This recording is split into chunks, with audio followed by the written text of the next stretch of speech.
Hello good morning students. Next chapter आपका है secondary market. Primary market आपने cover कर ली थी। सेकेंडरी मार्केट में आपकी जो एग्जिस्टिंग सिक्योरिटीज़ होती हैं उनकी सेल परचेज से रिलेटेड जो मार्केट होती है उसको बोला जाता है सेकेंडरी मार्केट। प्राइमरी मार्केट में आपकी बिल्कुल जो फर्स्ट टाइम इनिशियल बिल्कुल नई सिक्योरिटीज़ होती हैं, नई कंपनी जो पहली बार आपने वो करती हैं मार्केट में अपने शेयर्स को परचेज सेल करवाना चाहती हैं, तो उनके लिए आपकी प्राइमरी मार्केट होती है। अब हम इसके मीनिंग की तरफ चलते हैं। मीनिंग में जैसे ये बोलता है, the market where the outstanding securities are trading in known as a secondary market. Outstanding का मतलब होता है एग्जिस्टिंग, जो सिक्योरिटीज़ पहले से एग्जिस्टिंग है आपकी मार्केट के अंदर उन्हीं की सेल परचेज से रिलेटेड है। This market is popular known as the stock market और द स्टॉक एक्सचेंज। उसे स्टॉक मार्केट या स्टॉक एक्सचेंज बोला जाता है। And in this market the investors can sell buy, अपनी सिक्योरिटीज़ को बेच सकता है, चाहे वो शेयर्स हैं चाहे डिबेंचर्स हैं, कोई भी चीज़ है उसको सेल परचेज की जा सकती है। वो कहता है स्टॉक मार्केट जो होती है deal in the equity share preliminary, सबसे पहले तो इक्विटी शेयर में, but its debts instrument like the bonds and debenture also trading in the stock market. Stock market में सिर्फ आपके शेयर्स ही नहीं, पहली बात तो है कि शेयर किए जाते हैं, लेकिन उससे अलग आपके डिबेंचर्स और बोनस शेयर्स वगैरह को भी, बॉन्ड्स वगैरह को भी किया जाता है। The growth of the primary market depends on the secondary market. Primary market की जो ग्रोथ होती है वो सेकेंडरी पर डिपेंड करती है। And it's also promote capital formation, ये कैपिटल फॉर्मेशन भी करता है, मीन कैपिटल को बढ़ावा भी देता है, आपकी कैपिटल फॉर्मेशन भी होती है। अब बात आती है, अगर इसके हिस्ट्री की बात करें तो हिस्ट्री में क्या आता है, वो कहता है कि the market where the outstanding the emerging of the stock markets can be trace back to the 1830। 1830 में सबसे पहले बॉम्बे स्टॉक एक्सचेंज आई थी। The Bombay business pass in the shares of the bank like the commercial banks and the chartered merchandise bank, the chartered banks and the oriental banks and the old bank of Mumbai and the shares of the cotton press in the Calcutta in the England Mass report of the quotations of 4%, 5%, 6% loan of the East India's company as well as the shares of the Bank of the Bengal of 1836। ये बेटा आप लोग जब कभी भी bank की history को जानेंगे ना, तो ये सारे स्टार्टिंग बैंक्स हैं, इनिशियल बैंक्स जो बिल्कुल शुरू किए गए थे, जैसे बैंक ऑफ बंगाल है आपका, बैंक ऑफ मुंबई है, ठीक है, और जो ये सारे बैंक्स हैं ये आपके स्टार्टिंग के बैंक्स हैं। यहाँ से आपका जो था वो mid session of the stock exchange जो है वो स्टार्ट हुआ था, ठीक है। इसकी हिस्ट्री को आप एक बार स्टडी करिएगा, ये सारी चीज़ें वही बैंक से रिलेटेड है, सब कुछ आपको क्लियर हो जाएगा। अब हम इसकी करते हैं डेफिनेशन। अगर डेफिनेशन के अकॉर्डिंग हम करें तो जो हस्बैंड एंड डॉकरेरी है वो क्या कहता है कि securities of the stock exchange are privately organise market which are use to facilitate the trading in security. Privately बनाई जाती है और जिसकी क्या काम होता है, सिक्योरिटीज़ की ट्रेडिंग और फैसिलिटेट करता है, ट्रेडिंग्स वगैरह को बढ़ावा देता है, सेल परचेज में हेल्प करता है, ठीक है। अब बात आती है करेक्टरिस्टिक्स कौन कौन से हैं स्टॉक मार्केट के। It is a place where the securities are purchase and sale, वो हम कर चुके हैं। Buying and selling of the shares is done both genius investors and speculators. दोनों जो होते हैं, इन्वेस्टर्स भी, लगाने वाले भी, मतलब शेयर खरीदने वाले भी, और जो बेचने वाले हैं, दोनों के दोनों क्या होते हैं, जीनियस होते हैं और स्पेकुलेटर्स होते हैं।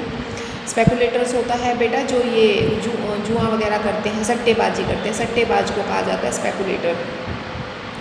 It is an association of the person whether incorporate और नॉट। ये एक एसोसिएशन होती है लोगों की जो कि इनकॉर्पोरेटेड हो सकती है और नहीं भी हो सकती। SEBI controls and regulate the trading of various transaction of the stock exchange. जो सेबी है वो इसकी कंट्रोल करता है रेगुलेशंस और ट्रेडिंग वगैरह पर। All type of securities whether the government है, इंडस्ट्रियल्स आर अलाउड और the dealt at the stock exchange, मतलब सभी का अलाउ किया जाता है, चाहे वो आपकी गवर्नमेंट है, चाहे आपकी प्राइवेट है, चाहे इंडस्ट्रियल है। Function of the stock exchange क्या है, मेंटेन एक्टिविटी ट्रेडिंग। सबसे पहला तो काम ये क्या करता है, जो एक्टिविटी ट्रेडिंग्स होती हैं, जो shares are trading on the stock exchange, mean जो बाय और सेलिंग का काम होता है सिक्योरिटीज़ का, वो सबको अच्छी तरह से मेंटेन कर रखता है। प्राइजेस को फिक्स करने में भी हेल्प करता है, जो आपकी सिक्योरिटीज़ होती हैं उनकी, मतलब कितने प्राइस उनका फिक्स किया जाए, इन्वेस्टर कितने में ख़रीदना चाहते हैं, कितने में बेचना चाहते हैं, वो चीज़ें भी फिक्स करने में आपकी हेल्प करता है। तीसरा आपका आता है ensure the safe and fair dealing. जो सेफ और फेयर डीलिंग का है मीन इसमें जो आपके डीलिंग होती है, जो फेयर्स जो रूल्स होते हैं, जो रेगुलेशंस होते हैं, जो बाय लॉ होते हैं, वो बहुत ही क्लियर होते हैं, वो सेफ़ होते हैं। मीन जो आप ट्रांजेक्शन्स करते हैं ना, वो किसी भी तरह से कोई भी जो डील की जाती है वो बिल्कुल ही फेयर डील मानी जाती है और उसमें किसी भी तरह की कोई प्रॉब्लम नहीं आती है। उसके बाद provide the educate liquidity. Liquidity का मतलब है आपकी स्टॉक एक्सचेंज में कभी भी कैश आप चाहते हैं तो कैश आपको मिल जाता है। इतनी लिक्विडिटी आपकी जो है वो बनाए रखता है सेकेंडरी जो मार्केट आपकी होती है।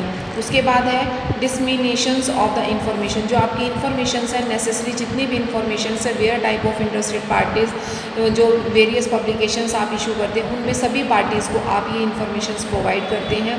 मीन आपकी कोई भी इंफॉर्मेशन छुपी नहीं होती, आप सभी इंफॉर्मेशंस को देते हैं।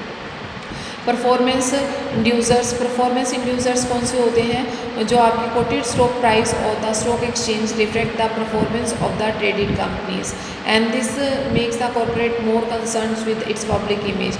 कहते हैं जो आपके कंपनीज़ की जो परफॉर्मेंस होती है उसका भी इंट्रोडक्शन मिल जाता है, उसके बारे में पूरी जानकारी आपको मिल जाती है।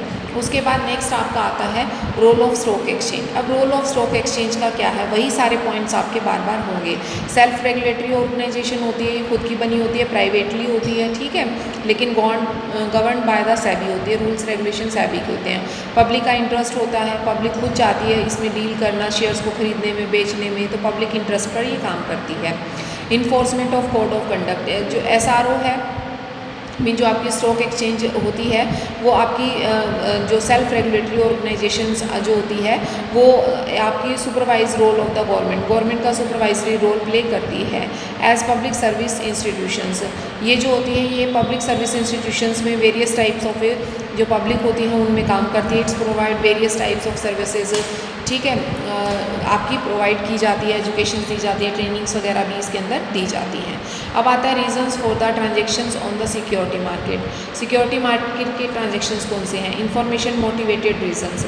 वो कहता है the investors who are motivated through the information believe that they have to better information about the particular securities. वो कहता है पर्टिकुलर सिक्योरिटी से रिलेटेड अगर आपको कोई इन्फॉर्मेशन की ज़रूरत पड़ती है तो इन्फॉर्मेशन जो है आपको आराम से प्रोवाइड हो जाती है।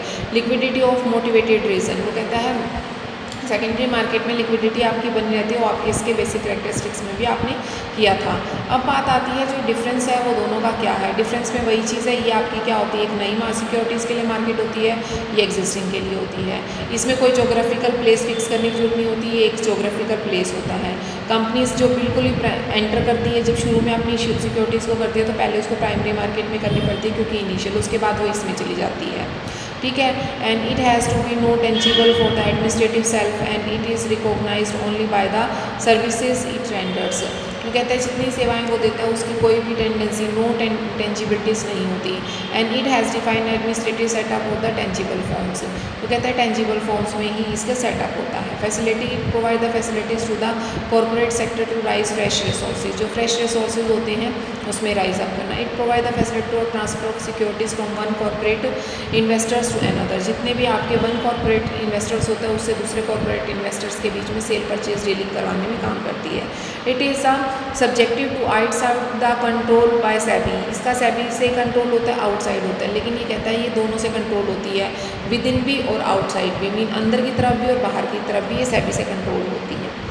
अब बात आती है regulation of the stock exchange. अब रेगुलेशन की अगर हम बात करें स्टॉक एक्सचेंज की, all stock exchange were subjected to self regulated from their own management bodies till 1956। Securities regulation 19 administrative and operations on the recognized stock exchange. अब stock exchange जो है उसमें कौन कौन सी चीज़ें आती हैं? एक तो stock control contract act regulation act आता है 1956, हम इसमें ये पढ़ेंगे। दूसरा हम इसमें सेबी की जो एक्सचेंज पूरी सेबी की जो गाइडलाइंस है रिगार्डिंग द सिक्योरिटीज़ के सेल परचेज से रिलेटेड वो पढ़ेंगे। और तीसरा हम इसके अंदर पढ़ेंगे उसके सेल्फ रेगुलेटरी ऑर्गेनाइजेशन मानी जाती है, तो उसके अंदर उसकी क्या क्या एलिजिबिलिटीज़ हैं, क्या गाइडलाइंस हैं, वो सारी चीज़ें हम इसके अंदर पढ़कर चलेंगे। ओके, ये हम कल करेंगे टॉपिक, आज सिर्फ इतना है।